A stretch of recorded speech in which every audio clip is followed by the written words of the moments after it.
Feliz sábado tengan, queridos hermanos. Feliz sábado.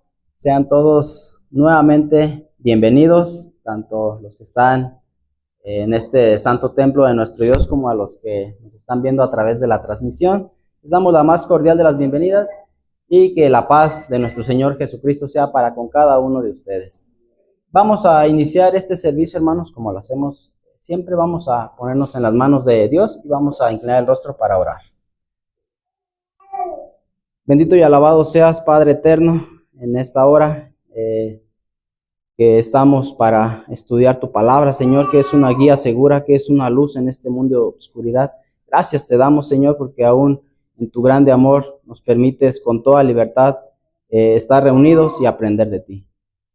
Síguenos acompañando a través de tu santo y divino Espíritu, a los aquí presentes y a los que nos verán en la transmisión. Gracias, pues, Padre, en el nombre de Jesús.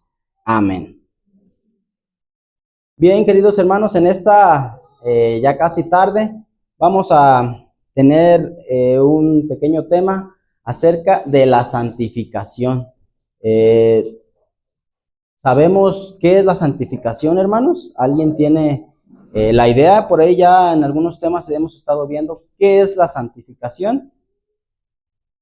A ver, hermana Yasmín. Ella apartado, Ajá. Vamos a ver que la santificación es la voluntad de Dios. Vamos a buscar el primer texto. Ahorita damos por ahí otra participación. Gracias que están participativos, hermanos. Vamos a Primera de Tesalonicenses y vamos a ver que esta es la voluntad de nuestro Dios. Primera Carta de Tesalonicenses a la iglesia de Tesalónica, el capítulo número 4 y el versículo número 3 en la parte A. Primera de Tesalonicenses 4:3. Porque esta es la voluntad de Dios. ¿Cuál es, hermanos? Vuestra santificación. Ahora, ¿qué es la santificación? No vamos a responder nosotros. Vamos a ver que nos diga el espíritu de profecía. ¿Qué es la santificación?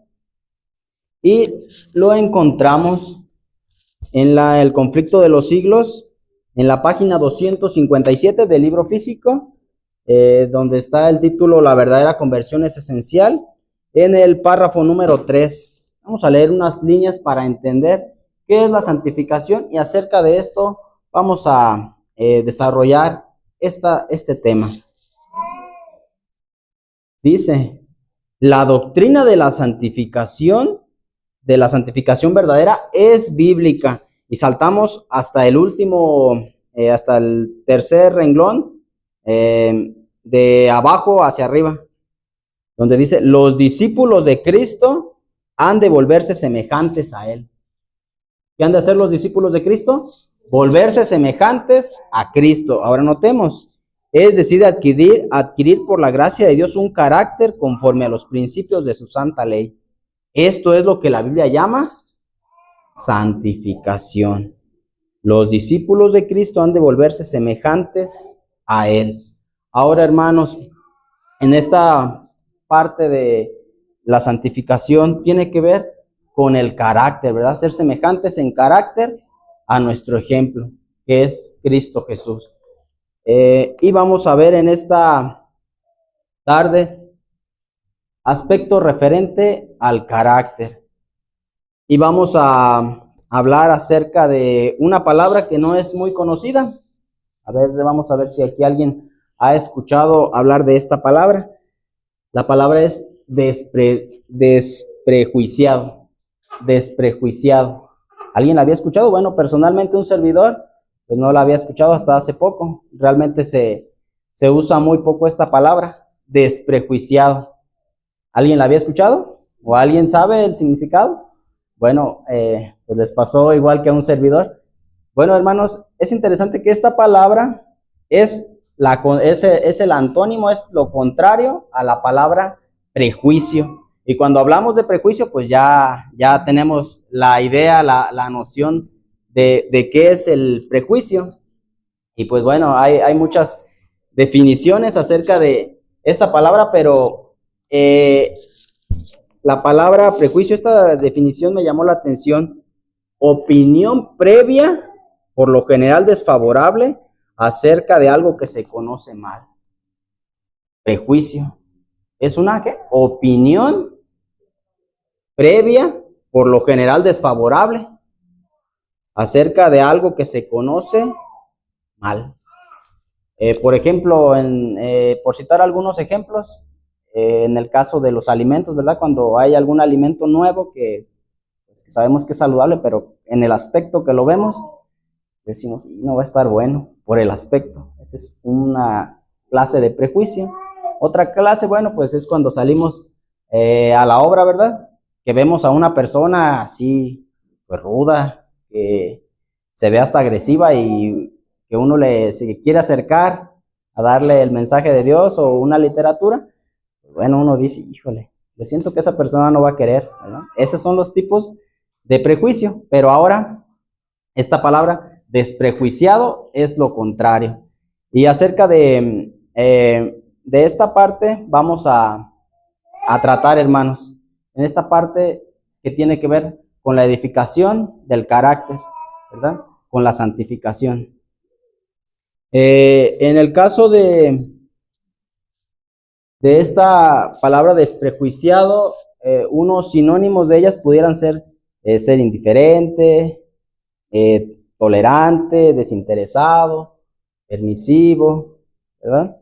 Y vamos a ver en esta tarde que el Hijo de Dios debe de ser equilibrado, ni tener el prejuicio hacia los otros, ni tampoco ser desinteresado por los demás. Vamos a ver los dos extremos a la luz de la Biblia y de la misma palabra de Dios en el espíritu de profecía, y lo vamos a hacer en este libro de Patriarcas y Profetas, y vamos a ver los dos extremos, tanto el extremo del prejuicio como el extremo de la tolerancia y de no hacer nada ante el pecado. Bien, ahora, hermanos, vamos a mirar que debemos de ser prudentes, como lo decía el texto de memoria, que los invito a volverlo a leer desde esta tarde, que está en los Proverbios. Proverbios capítulo 13.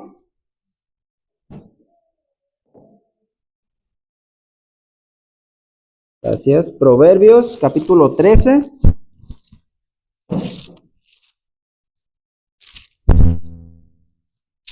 El versículo es el número 16. Proverbios 13, 16.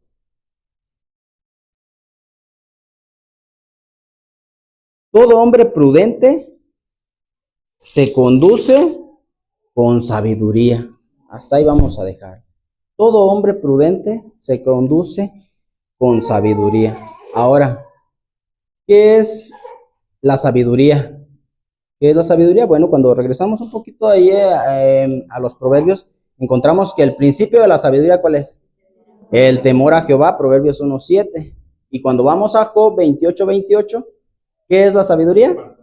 Apartarse del mal. Ahora, ¿cómo adquirimos esta sabiduría, hermanos? ¿Cómo es que podemos tener esa sabiduría? No la sabiduría humana, porque hay sabiduría humana, sino la sabiduría que proviene de Dios. Bueno, pues ahí lo acabamos de decir, viene de Dios. Y vamos a ver este pequeño ejemplo. Vamos al libro de Primera de Reyes. Primera de Reyes, y vamos a ver esta parte muy interesante, antes de pasar a los dos extremos de los que habíamos dicho, lo que es los prejuicios, lo que es esta parte, y lo que es la tolerancia a.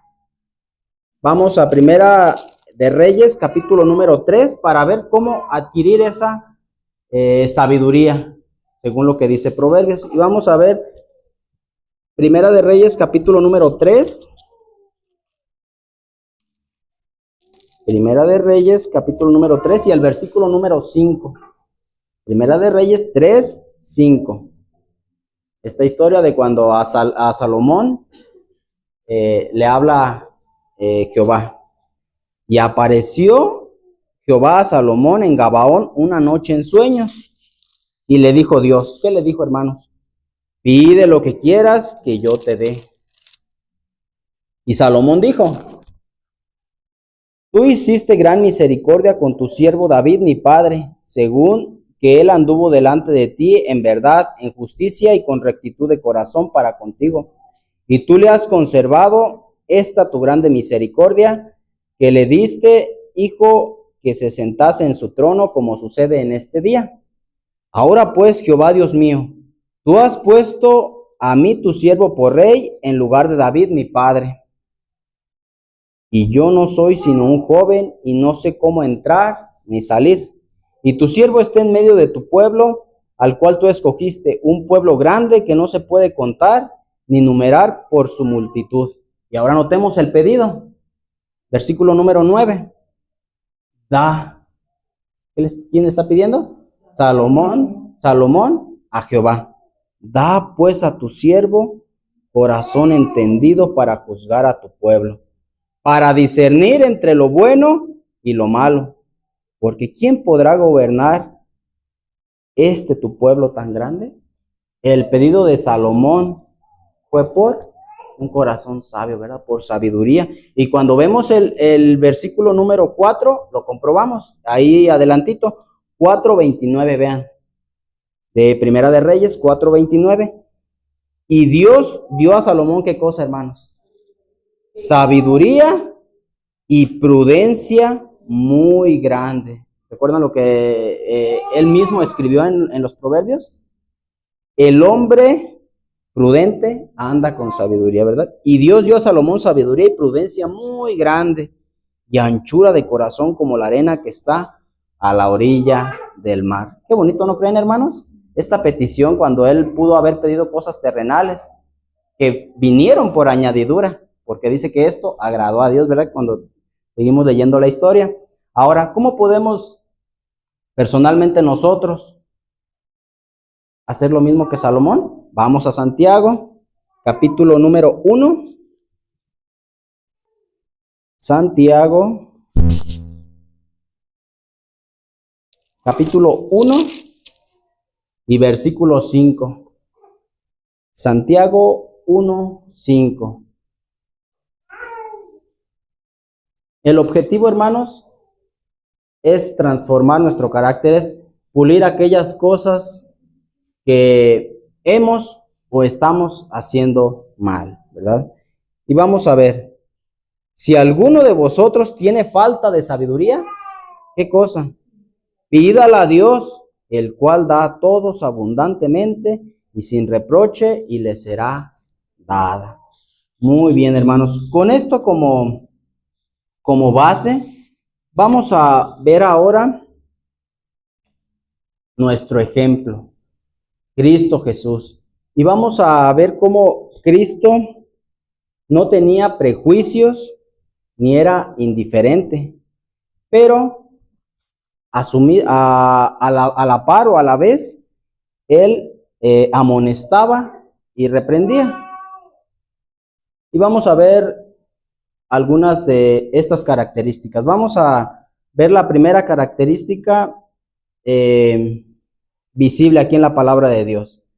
Y vamos a ver el Evangelio de Juan, el capítulo número 4. Y vamos a ver ahí esta característica que tal vez pues nosotros tenemos o tuvimos, ¿verdad? Y si la tenemos, pues con la ayuda de Dios, ir quitándola de nosotros. Y vamos por ahí, la hermana, que si nos puede apoyar con unas imágenes acerca del espíritu de profecía. Vamos a Juan capítulo 4 y estamos hablando acerca de los prejuicios. ¿Cómo podemos tener nosotros prejuicios? Juan capítulo 4 y vamos a ver esta historia también muy conocida de la samaritana. ¿Todos las conocemos, hermanos? Juan 4 y desde el versículo 5 en adelante. Vino pues a una ciudad de Samaria que se llamaba Sicar, junto a la heredad de Jacob, que Jacob dio a su hijo José, y estaba allí en el pozo de Jacob. Entonces Jesús, cansado del camino, se sentó así junto al pozo, y era como la hora sexta.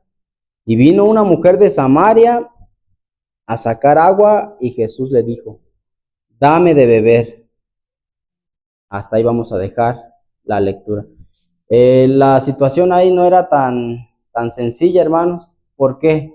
Porque tanto judíos como samaritanos, pues ni siquiera se podían dirigir la palabra, ¿verdad? Nada más para lo que era muy necesario, hacer las compras. Pero otro tipo de pláticas no estaba permitido. Pero ahí encontramos a nuestro ejemplo, a Cristo Jesús, que quitó los prejuicios. Ejemplos de nosotros, si alguien pues nos han dicho: mira, esta persona ha hecho esto y ha hecho aquello y ha hablado de ti. Bueno, pues muchas veces por los mismos prejuicios ya no le hablamos, o como que tenemos cierta restricción con ellos. Eso mismo estaba pasando en el tiempo de Cristo. Pero veamos cómo reaccionó Cristo ante los prejuicios que había entre judíos y samaritanos. Nos pone, por favor, hermana, una imagen, y vamos a ver unos párrafos del espíritu de profecía en el capítulo 19 del deseo de todas las gentes, que se llama Junto al pozo de Jacob. Y estamos viendo acerca de la santificación, de la edificación del carácter, y específicamente en cuanto a los prejuicios y en cuanto a lo contrario, que la palabra es, espérenme que todavía no me la aprendo bien,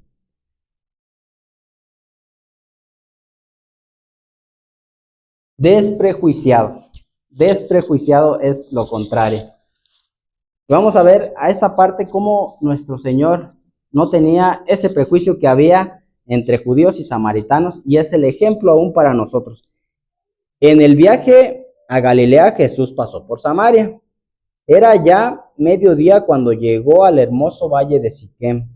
A la entrada de dicho valle se hallaba el pozo de Jacob. Cansado de viajar, se sentó allí para descansar, y mientras sus discípulos iban a comprar provisiones. La que sigue, por favor, hermana. Ahora notemos. Y aquí entramos a esta parte de los prejuicios. Los judíos y los samaritanos no eran solo enemigos, hermanos. Fuertes enemigos. Tenían grande enemistad, acérrimos enemigos. Y en cuanto les era posible, evitaban todo trato unos con otros, ¿verdad? Aún sin conocerse, nada más por lo que habían dicho, ¿verdad? Y por toda la historia detrás, aunque una persona pues tú no la conocieras, pues nada más por el solo hecho de ser de diferente nacionalidad, eran ya acérrimos enemigos. Pero veamos cómo trató nuestro Señor Cristo Jesús. Los rabinos tenían por lícito el negociar con los samaritanos en caso de una necesidad. Era lo único que se podía hacer, ¿verdad? En caso de una necesidad. Pero condenaban todo trato social con ellos. ¿Cómo se llama eso? ¿Verdad? El prejuicio, ¿verdad? El estarse como apartados de ellos. Un judío no debía pedir nada prestado a un samaritano, ni aún un bocado de pan o un vaso de agua. Los discípulos, al ir a comprar alimentos, obraban en armonía con la costumbre de la nación, pero no podían ir más allá. Incluso hasta los mismos discípulos de Cristo estaban influenciados, ¿verdad?, por esto, aparte de los prejuicios. El pedir un favor a los samaritanos o el de tratar de beneficiarlos en alguna manera no podía cruzar siquiera por la mente de los discípulos de Cristo, ¿verdad? ¿La que sigue, por favor, hermano? Se acercó entonces una mujer de Samaria, dice para esto que Cristo ya estaba sentado, ¿verdad?, ahí en el pozo. ¿Y qué hizo ella? Pues buenas tardes. Sin prestar atención a su presencia, llenó su cántaro de agua. Y ahora esta parte es muy interesante, hermanos, el ofrecer un vaso de agua. ¿Cómo era la costumbre en ese tiempo? Por eso cuando vemos el ejemplo en Génesis, ¿verdad?, de Abraham, cuando estaba sentado y que vio a los viajeros venir, los atendió. Cuando estaba por irse, Jesús le pidió que le diese de beber. Y ahora vean esto. Ningún oriental negaría un favor tal. En el oriente se llama al agua el don de Dios. El ofrecer de beber a un viajero sediento era considerado, ¿qué cosa? Un deber. ¿Qué es un deber? Algo que es, pues, por decirlo de alguna manera, como forzoso, como que uno lo tiene que hacer, ¿verdad? Era un deber tan sagrado que los árabes del desierto se tomaban molestias especiales para cumplirlo. Pero ¿qué es lo que pasaba ahí? El prejuicio que había, ¿verdad? El odio que reinaba entre los judíos y los samaritanos impidió a la mujer ofrecer un favor a Jesús. Y hasta ahí dejamos porque ya continúa la historia. Lo que estamos tratando de hacer hincapié es que Cristo no se dejaba llevar por lo que decían otros ni por las costumbres, ¿verdad? Sino lo movía el amor hacia el prójimo. Esta es la parte del amor hacia los prójimos y no llevarse por el prejuicio. Pero también, así como Cristo no tenía el prejuicio para con las personas, no por eso significaba que no las iba a amonestar, que no les iba a llamar la atención en cuanto a lo que estaban haciendo mal. Y ahora vamos al otro lado, ¿verdad? Y ahora vamos a la amonestación y lo encontramos en la palabra de Dios en Mateo, capítulo número 23. Y vamos a ver ahí ahora la reprensión, amonestación y reprensión. Mateo, capítulo número 23.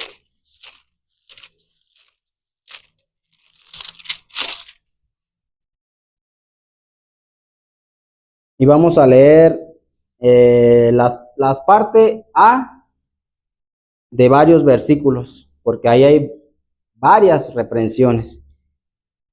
23:13.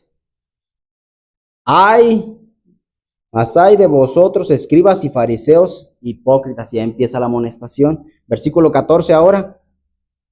Hay de vosotros, escribas y fariseos hipócritas. Ahora el 15, la parte A. Hay de vosotros, escribas y fariseos hipócritas. Versículo 16, parte A. Hay de vosotros, guías ciegos. 17, parte A. Insensatos y ciegos. 19.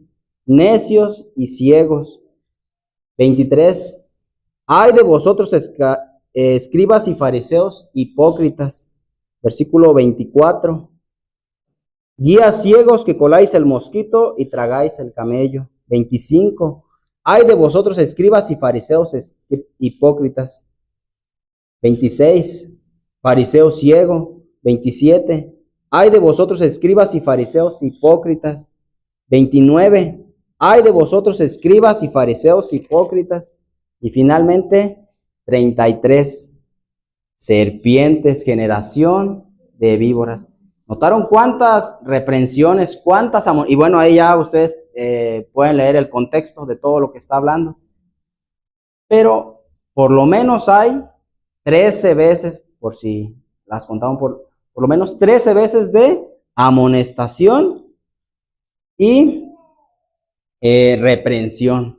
Ahí está. Entonces Cristo era lo que es el ser perfecto. El equilibrio tanto de el amor como de la reprensión y la amonestación. Y vamos a ver qué nos dice el espíritu de profecía acerca de esto. Y posterior a este pasamos ahora a los dos extremos que podemos tener, tanto el lado de el pecado y no hacer nada, como para el otro lado, condenar el pecado sin misericordia. Vamos a ver la siguiente imagen, por favor, hermana, del espíritu de profecía. Y está en el deseo de todas las gentes. Se llama los ayes. Ayes sobre los fariseos. Y vamos a ver algo de esto de las reprensiones. Página 553 del libro físico, párrafo 2. En las parábolas que Cristo había pronunciado, ¿era su propósito cuál? ¿Cuál era el propósito de las parábolas que había dicho? Amonestar a los sacerdotes e instruir. Doble propósito. Amonesta a la gente e instruye a la gente que estaba dispuesta a ser enseñada. Pero era necesario hablar aún más claramente. La gente estaba esclavizada por su actitud reverente hacia la tradición y por su fe ciega a un sacerdocio corrompido. Cristo debía romper esas cadenas. El carácter de los sacerdotes, gobernantes y fariseos debía ser expuesto plenamente. Doble propósito, ¿verdad? Al confrontarlos, amonestar e instruir. La que sigue, por favor, hermana. Y lo siguiente. También, ¿qué hizo Cristo? Reprendió la vanidad manifestada al codiciar el título de rabino o de maestro. Declaró que este título no pertenecía a los hombres, sino a Cristo. Los sacerdotes, escribas, gobernantes, expositores y administradores de la ley eran todos hermanos, hijos de un mismo Padre. Jesús enseñó enfáticamente a la gente que no se debía dar a ningún hombre un título de honor que indicase su dominio de la conciencia y de la fe. Y la fe. Ahí está. Encontramos entonces, hermanos, cómo Cristo usaba la prudencia, era sabio, ¿verdad? Dios mismo encarnado, usando perfectamente los dos lados. Pero ahora veamos cómo hay ejemplos también de cosas que se han hecho mal, de un extremo y de otro extremo, tanto la permisividad como el condenar, el prejuicio. Y vamos a ver estos ejemplos, hermanos, y los encontramos los dos en un mismo libro, que es en el libro de Josué. Vamos a ver estas lecciones interesantes de los dos extremos. Josué, el capítulo número 7, una historia también para algunos conocida. Entonces, ¿saben quién era Acán? El de las piedras y más piedras. Vamos a ver esta parte, y en la historia de Acán encontramos el extremo de la falta de vigilancia para descubrir el pecado. ¿Cuál es el extremo de la historia de Acán? La falta de vigilancia para descubrir el pecado. Pero vamos a ver el otro extremo, que es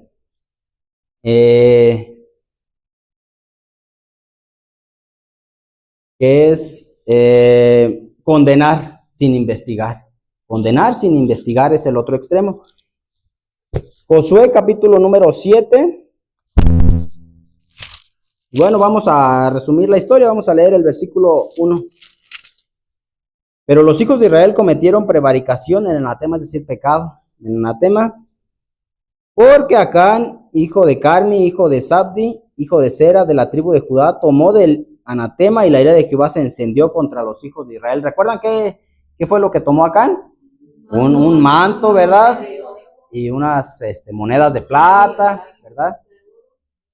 Y lingotes. Ahí está. Pueden ustedes leer la historia de Acán. Pero el espíritu de profecía dice que el pecado de el pueblo fue la falta de vigilancia para descubrir el pecado de Acán. Y bueno, encontramos después que pues es destruido, es muerto todo lo que es Acán y su familia. Este es el primer extremo, la falta de vigilancia. Y vamos a ver esta parte del comentario del espíritu de profecía acerca de esta situación de Acán. Nos pone la que sigue, por favor. Y está, para los que traen Biblia de estudio, está ahí en la parte de abajito, pero si no, ahí lo ponemos en la pantalla, en donde está: el pecado debe descubrirse y reprobarse. La historia de Acán enseña la solemne lección de que por el pecado de un hombre, el desagrado de Dios descansará sobre un pueblo o una nación, hasta que la transgresión se descubra y se castigue. El pecado es corrupto por naturaleza. Un hombre infectado con su mortífera lepra puede comunicar la corrupción a miles. ¿Por qué? Por no descubrirse, ¿verdad?, del pecado, por no señalarse. Los que ocupan puestos de responsabilidad como guardianes del pueblo serán desleales a su cometido si fielmente no descubren y reprueban el pecado. ¿Qué deben de hacer? Descubrir y reprobar el pecado. Muchos no se atreven a condenar la iniquidad para no sacrificar. La que sigue, por favor, hermana. Ahí está. Para no sacrificar un puesto o la popularidad. ¿Por qué no se atreven a condenar el pecado? Un puesto o la popularidad. Y algunos consideran que es falta de caridad o de amor reprochar el pecado. ¿Vamos? Es falta, si señalas mi pecado es porque pues tú traes algo conmigo, no tienes amor. Pero vean cómo dice lo que leímos antes, ¿verdad? Muchos no se atreven a condenar la iniquidad para no sacrificar un puesto o la iniquidad. El siervo de Dios nunca debe permitir que su propio espíritu se mezcle con el reproche que se le exige, pero está bajo la más solemne obligación de presentar la palabra de Dios sin temor ni favoritismo. Debe llamar al pecado, ¿cómo? Por su verdadero nombre. Los que por su descuido o indiferencia permiten que sea deshonrado el nombre de Dios por su pueblo profeso, son contados con los transgresores, registrados en el libro del cielo como participantes de los malos actos de ellos. ¿Y saben por qué dice eso? Porque el pueblo no había investigado en el caso de Acán, ¿verdad? Son contados como transgresores, registrados en el libro del cielo como participantes de los malos actos de ellos. El amor de Dios nunca inducirá a alguien a dar poca importancia al pecado. Nunca cubrirá o excusará un error inconfeso. Acán aprendió demasiado tarde que la ley de Dios como su autor es inmutable. Tiene que ver con todos nuestros actos, pensamientos y sentimientos. Nos sigue y llega hasta cada motivo secreto de acción. Por la complacencia en el pecado, los hombres son inducidos a considerar livianamente la ley de Dios. Muchos ocultan sus transgresiones del prójimo y se lisonjean a sí mismos suponiendo que Dios no será tan estricto en señalar la iniquidad. Pero su ley es la gran norma de justicia y cada acto de la vida deberá compararse con ella en aquel día cuando Dios traiga a juicio toda obra con cada cosa secreta, ya sea buena o mala. La pureza del corazón inducirá a la pureza de la vida. Son vanas todas las excusas por el pecado. ¿Quién puede defender al pecador cuando Dios testifica contra él? Bueno, ahí está la cita en inglés. Y ahí está. Ese es el primer extremo. El no decir. El espíritu de profecía le llama, que lo vamos a ver ahorita más adelante. A ver, déjenme ver dónde puse. Aquí está.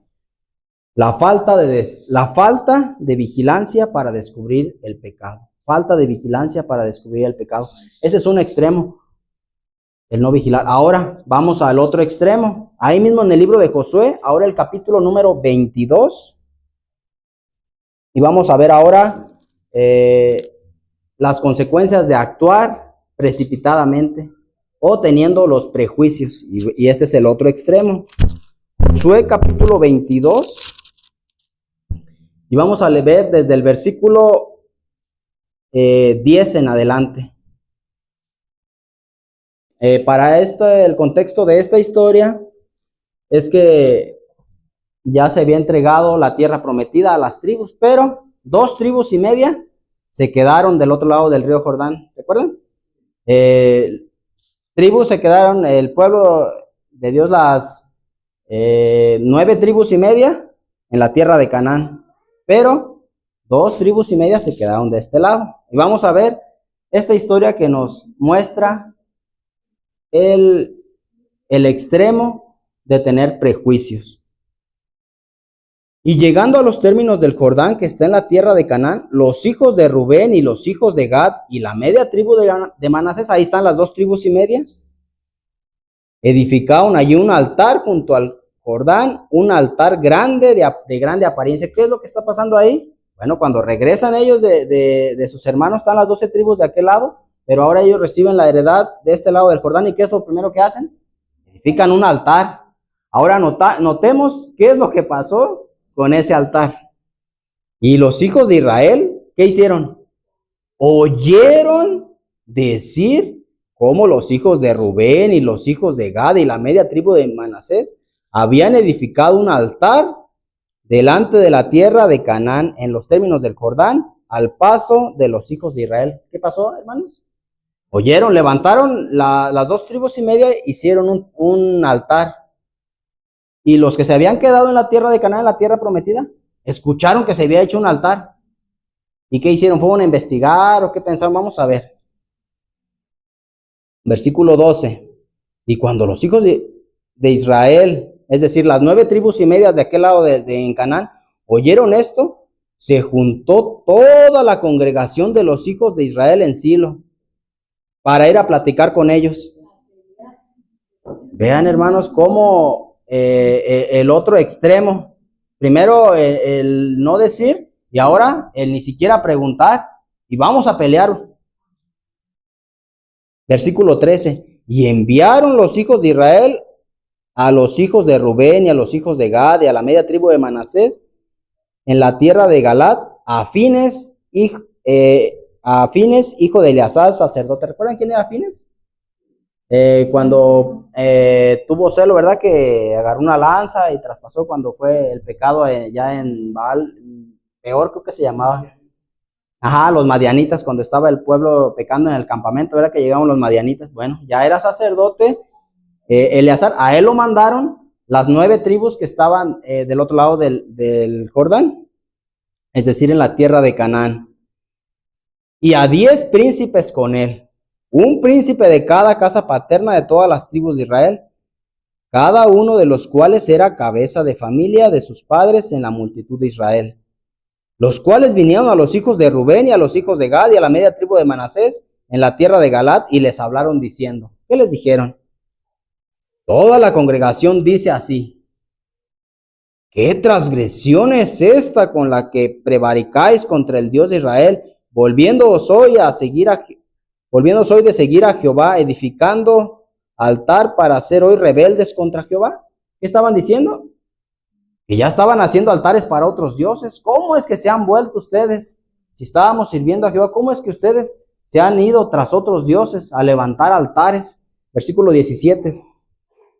Nos ha sido poco la maldad de Peor, bueno, lo que hablábamos ahorita, ¿verdad? De los madianitas, de la que no estamos aún limpios hasta este día, por la cual fue la mortandad en la congregación de Jehová.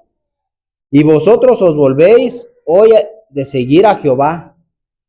Mas será que vosotros os rebelaréis hoy contra Jehová, y mañana se irá él contra toda la congregación de Israel. Les están recordando, ¿verdad?, las consecuencias de seguir a dioses ajenos y cómo la mortandad aún, dice que aún no la superaban, ¿verdad? Versículo 19, que si os parece que la tierra de vuestra posesión es inmunda, pasaos a la tierra de la posesión de Jehová, en la cual está el tabernáculo de Jehová, y tomad posesión entre nosotros. Pero no os rebeléis contra Jehová, ni os rebeléis contra nosotros, edificándoos altar a más del altar de Jehová nuestro Dios. No cometió, y vean ahí le recuerdan, ¿verdad? No cometió Acán, hijo de Zera, prevaricación en el anatema, y vino ira sobre toda la congregación de Israel, y aquel hombre no pereció solo en su iniquidad. Vean que hasta ahí vamos a dejar un poquito la lectura. ¿Qué estaba pasando? Vienen las otras tribus a recriminarles. Y si por qué se habían apartado de Dios, que ese altar, pues, ellos suponían que era para los otros dioses, ¿verdad? Y le recuerdan ahí el asunto de los madianitas, y que pues mejor, pues si iban a estar así, que mejor se regresaran otra vez. Ahora veamos lo que dicen las 2,5 tribus que habían hecho el altar, hasta que por fin los dejaron hablar, ¿verdad? Llegaron ya juzgándolos, y hasta el versículo 21 es que ellos tienen, como dicen, el derecho de hablar.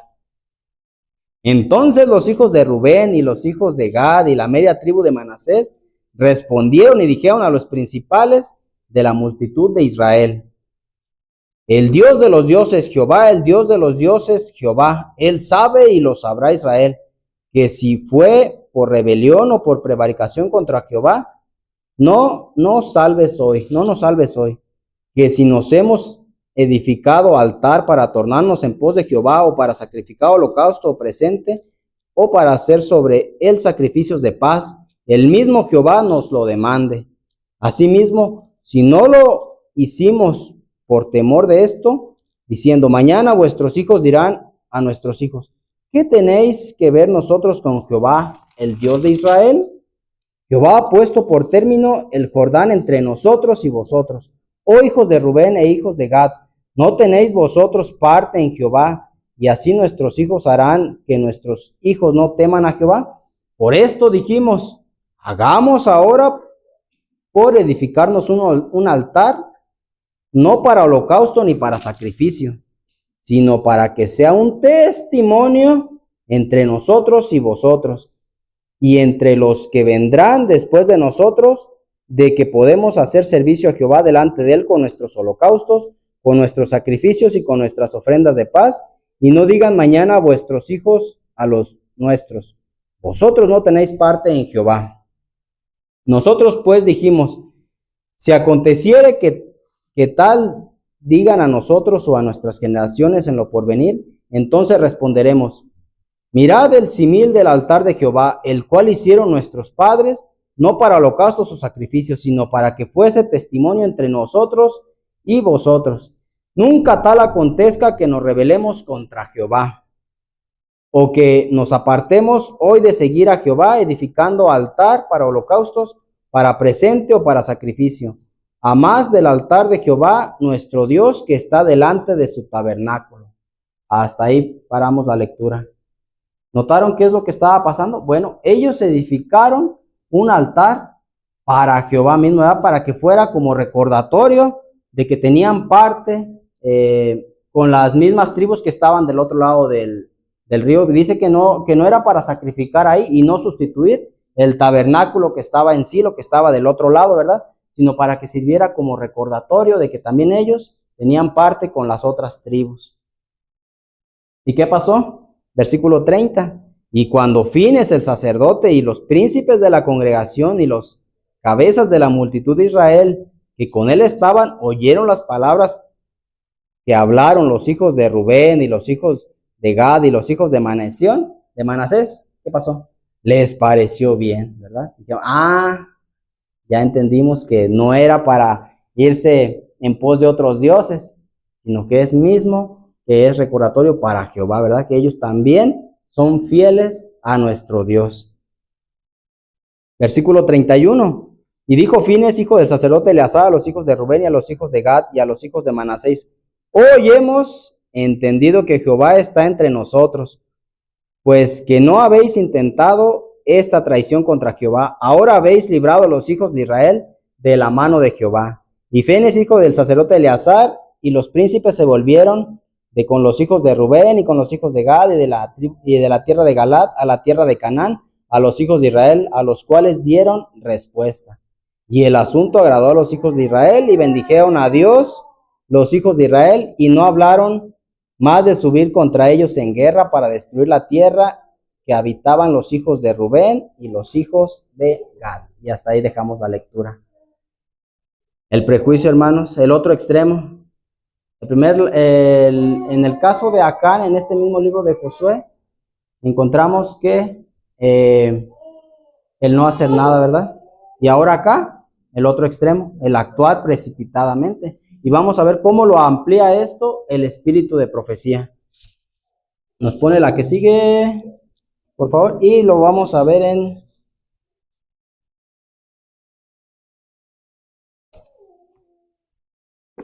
en el capítulo, ahorita les digo, el capítulo de Patriarcas y Profetas.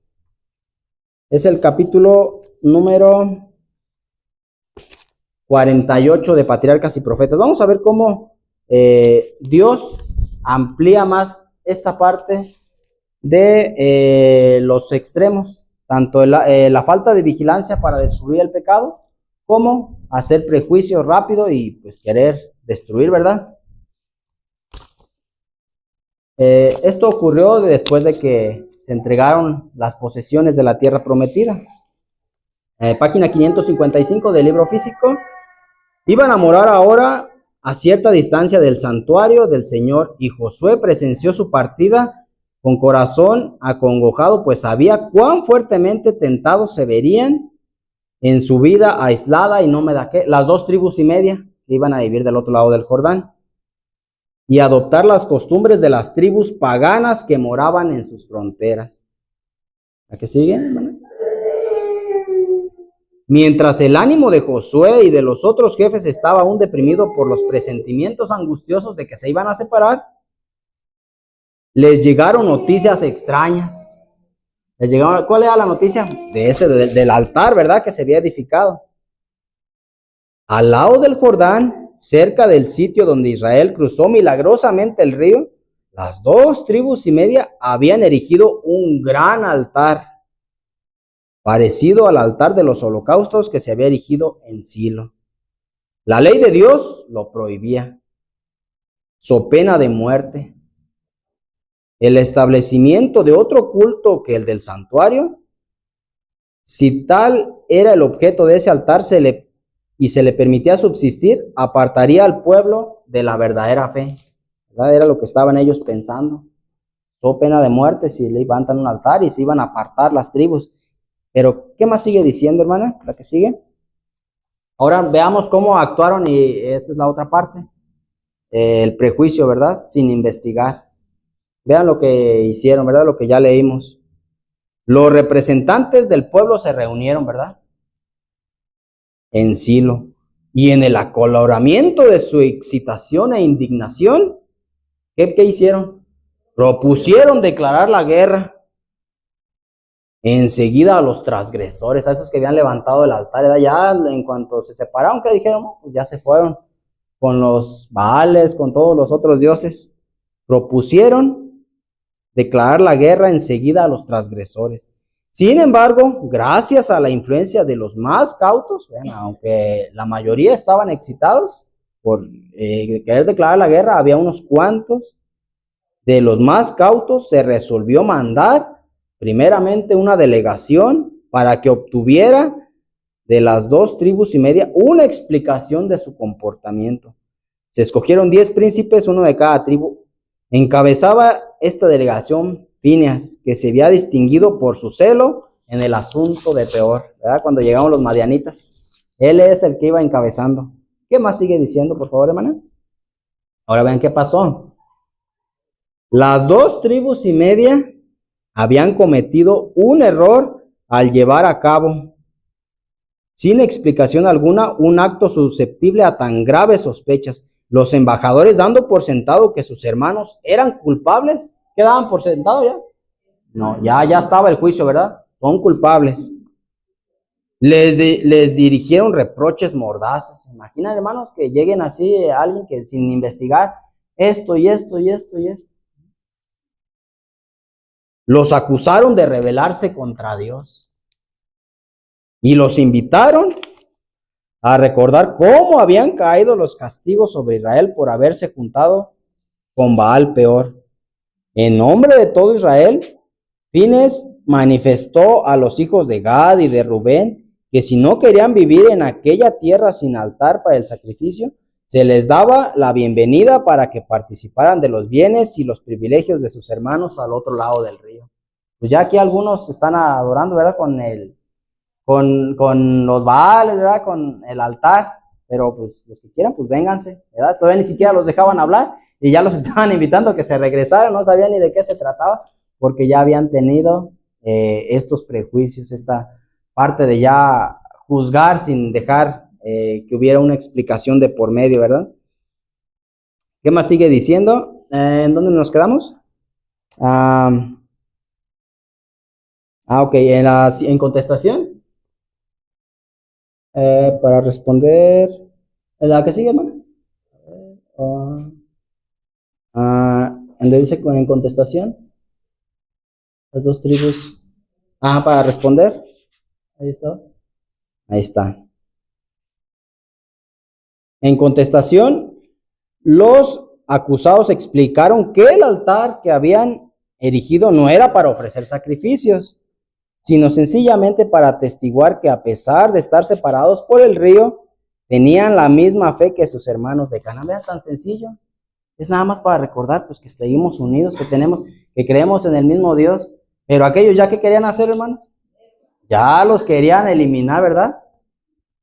Y esto es por la causa de lo que había pasado con Acán. Y ahorita lo vamos a ver. ¿En dónde nos quedamos? Sino sencillamente para atestiguar que a pesar de estar separados por el río, tenían la misma fe que sus hermanos de Canaán. Habían temido que en algún tiempo futuro podría suceder que sus hijos fuesen excluidos del tabernáculo, como quienes no tuviesen parte en Israel.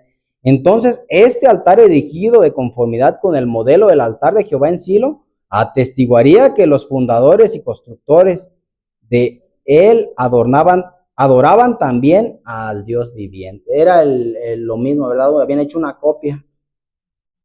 Siguiente, por favor, hermana. Ahora, pues, ¿cómo reaccionaron después de la explicación que se les dio? Con gran regocijo los embajadores aceptaron esta explicación y enseguida se volvieron para llevar las buenas noticias a los que habían enviado. Toda idea de guerra ya se acabó. Fue desechada y el pueblo unido se regocijó y alabó a Dios. Los hijos de Gad y de Rubén grabaron entonces en su altar una inscripción que indicaba el objeto para el cual había sido erigido y dijeron: porque es testimonio entre nosotros que Jehová es Dios. Así procuraron evitar futuras interpretaciones erróneas y eliminar cuanto pudiera ser causa de tentación, ¿verdad? Ahí le marcaron para evitar esos malos entendidos de las personas que de repente pues no preguntan, no investigan y que ya quieren luego la guerra, quieren luego hacer la justicia, ¿verdad? Ahora veamos la aplicación para nosotros. Ok, ahí está la historia, pero ahora viene la aplicación. Vean esto, hermanos. La que sigue, por favor, hermana. Cuán a menudo provienen serias dificultades de una simple interpretación errónea. Dificultades por una simple interpretación errónea, hasta entre aquellos que son guiados por los móviles más dignos. Y sin el ejercicio de la cortesía y la paciencia, ¿qué resultados tan graves y aún fatales pueden sobrevenir? Las 10 tribus recordaban cómo en el caso de Acán, ahí está, Dios había reprendido la falta de vigilancia para descubrir los pecados que existían entre ellas. ¿Qué es lo que Dios ahí había reprendido? La falta de vigilancia, ¿verdad? En el caso de Acán.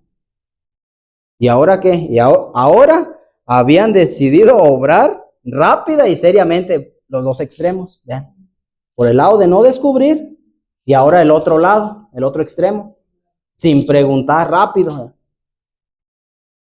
Pero al tratar de evitar su primer error, ¿qué habían hecho? Llegado al otro extremo, al extremo opuesto. En vez de hacer una investigación cortés para averiguar los hechos del caso, se habían presentado a sus hermanos con censuras y condenación. Llegaron, ¿verdad? Como dicen, ¿verdad? Echando lumbre por ahí. Si los hombres de Gad y de Rubén hubieran respondido animados del mismo espíritu, la guerra habría sido el resultado, ¿verdad? Que llegan, no ha pasado, hermanos, ¿verdad? Lejos de aquí, ¿verdad? Que llegan y pues te hablan mal y pues uno pues también, ¿verdad? Oye, ¿por qué me hablas así? Y bueno, y se hace la guerra, ¿verdad? Dice allí que si la otra tribu hubiera llegado con el mismo espíritu que llegó la primera, guerra. Si bien es importante, por un lado, que se evite la indiferencia al tratar con el pecado, es igualmente importante, por otro lado, que se eviten los juicios duros y las sospechas infundadas, ¿verdad? El hombre sabio anda con sabiduría, ¿verdad? Dice Proverbio, ¿verdad? Investigar, tanto ni un extremo ni el otro. Es igualmente importante, hermanos, que se eviten los juicios y las sospechas infundadas, pero también el espíritu de dejar, ¿verdad? De estar viendo y pues no hacer nada, tanto un extremo como el otro. ¿Qué más sigue diciendo, hermana? Muchos que son muy sensibles a la menor crítica dirigida contra su propio comportamiento dan, sin embargo, un trato excesivamente severo a las personas a quienes consideran en el error. Muchos que son muy sensibles a la menor crítica dirigida contra su propio comportamiento dan, sin embargo, un trato excesivamente severo, y ahí está un extremo, ¿verdad?, a las personas a quienes consideran en el error. La censura y el oprobio no lograrán jamás rescatar a nadie de una opinión falsa, sino que más bien han contribuido a ¿qué cosa? Apartarlos. Han contribuido a alejar a muchos del camino recto, por haberlos inducido a endurecer su corazón para no dejarse convencer. Un espíritu bondadoso y un comportamiento cortés, afable y paciente pueden salvar a los descarriados y ocultar una multitud de pecados. Ahora con esto termina, hermana, la última. La prudencia manifestada por los hijos de Rubén y sus compañeros es digna de imitación, ¿verdad? ¿Cuál fue la prudencia, hermanos? Que cuando les llegaron hablando ásperamente, cuando les llegaron son de guerra, son de atacarlos, ¿qué hicieron ellos? Fueron prudentes. A ver, espérame, las cosas son así. Entonces, ese carácter dice Dios que es digno de imitación. En tanto que se esforzaban sinceramente por hacer progresar la causa de la verdadera religión, fueron juzgados erróneamente y censurados con severidad, pero no manifestaron un resentimiento. Escucharon con toda cortesía y paciencia los cargos de que sus hermanos les hacían antes de tratar de defenderse. Notemos esto también, hermanos, ¿verdad? Espera, ¿qué estás diciendo tú? Dejaron, ¿verdad? Estuvieron escuchando. Imagínense, hermanos. No, es que ustedes han ido tras estos dioses. Mira, ya hicieron este altar. Y todos los reproches que les hicieron. ¿Se imaginan, hermanos? Pongámonos en su lugar. ¿Cómo hubiera reaccionado yo? Si me estuvieran acusando de algo que pues no. Oye, espérame. ¿Pero qué dice que hicieron ellos? Escucharon cortésmente. Un espíritu apacible, digno de imitación, dice la sierva de Dios. Escucharon con toda cortesía y paciencia los cargos que sus hermanos les hacían antes de tratar de defenderse, y luego les explicaron ampliamente sus móviles y demostraron su inocencia. Así se arregló amigablemente la dificultad que amenazaba tener tan graves consecuencias, ¿verdad? Ahí está, hermanos, y terminamos con la última, por favor. Ahí está el Patriarcas y Profetas, capítulo 48, y terminamos con esa frase. Dios quiere que haya unión y amor fraternal entre su pueblo.